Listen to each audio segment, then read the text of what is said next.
my feel-good breakfast show. Welcome back. Let's get even more excited this morning with just 18 days to go until the Netball World Cup.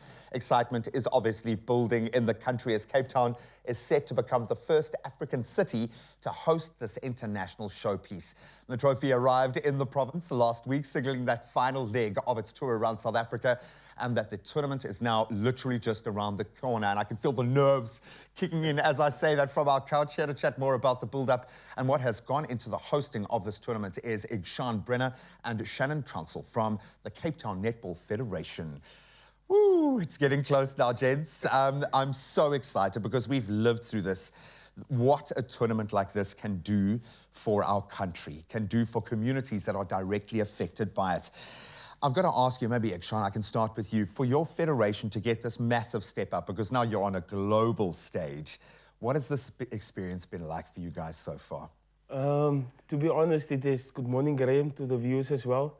It is overwhelming. Yeah. Overwhelming because it's netball, it's just everything is netball. So we are very excited. As you said, we are 18 days away from it. We were 360 days, we were a year back, and now it's 18 days back, and we are ready to go for this. Ready to go, that's what I needed to hear. Shannon, so much goes into a tournament like this because it's not just a local community kind of thing. There are international expectations. What goes into something like this logistically when you've got to step up and host an international showpiece? There's a lot of vetting that needs to happen with the national security checking people. And there's a background stuff, it's mural unveilings, it's security, so a lot goes into the planning of the World Cup. We need to, so the city ICC need to be sorted for us, so a lot in the background work that's happening.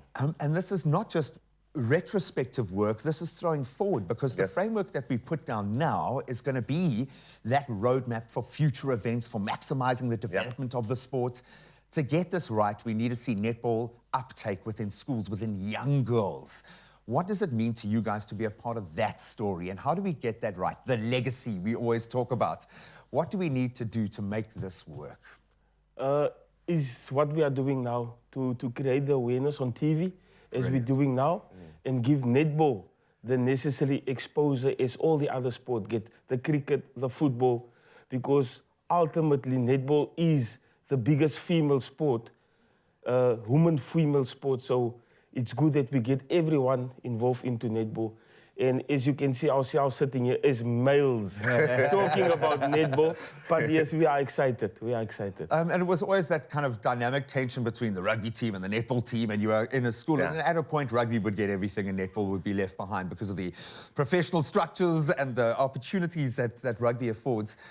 When we talk about women's sport, with the Cricket World Cup hosted locally as well, the T20s, we saw what it means for the players to be able to perform in front of a home crowd. But for me, it was the uptake in viewership. How many more women were watching women's sport? Because we get to see that top tier. Why is it so important that women's sport, Shannon, do you think, gets the support that it needs right now? Because we have the opportunity. No, we have. I think, like, there's not a lot of highlights on women's sports. They're lacking. And like you're now saying, there's a support system for women's sports. It's like everybody runs to rugby and soccer. So investors and sponsors will normally go there because the crowd is bigger. So it's very important for us, and that's why we hit it from the ground up. And if we can change the life of that one little girl, I think we've done what we needed to. And we always say that our supporters is the 8th player on court. Oh, completely, and they're going to need it, eh? Because as much as we're knocking on that door of the top tier and we're often playing in that space, I say we've earned a seat at the table. To get to that head of the table is going to be tough. It is. There are some very strong countries coming onto our home soil. What do you guys need from us, the people? How can we get behind what you're doing? It's like we're doing, we call it Netball Friday. Netball Friday, nice. There's been the build-up for the last year.